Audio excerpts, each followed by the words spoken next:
बहुत समय पहले एक छोटे से गांव में एक भयानक राक्षस रहता था।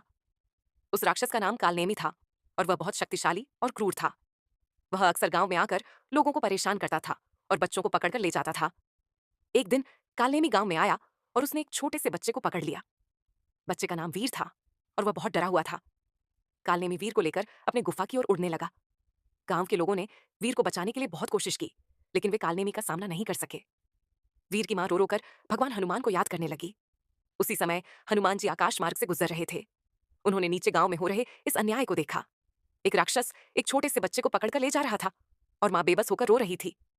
हनुमान जी का हृदय करुणा से भर गया। बिना किसी देरी के हनुमान जी ने अपना विशाल रूप धारण किया। वे बिजली की गति से नीचे उतरे और कालनेमी के रास्ते में आ गए। कालनेमी हनुमान जी के विशाल रूप को देखकर हैरान रह गया। उसने पहले कभी इतना शक्तिशाली वानर नहीं देखा था। हनुमान जी ने गर्जना करते हुए कहा, ओ दुष्ट राक्षस, इस निर्दोष बालक को तुरंत छोड़ दे। यदि तूने ऐसा नहीं किया तो तेरा अंत निश्चित है।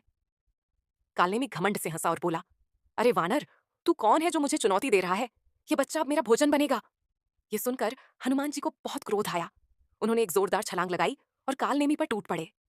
दोनों के बीच भयंकर युद्ध हुआ। हनुमान जी ने अपनी गदा से कालनेमी पर प्रहार किया और अपनी पूंछ से उसे जकड़ लिया।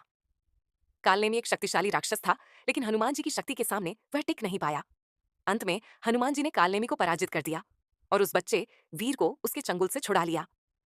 वीर बहुत डरा हुआ था, लेकिन हनुमान जी ने उसे प्यार से सहलाया और उसकी मां के पास पहुंचा दिया। वीर की मां हनुमान जी को देखकर बहुत खुश हुई और उन्होंने कृतज्ञता से उन्हें प्रणाम किया। गांव के सभी लोग हनुमान जी की जय जयकार करने लगे।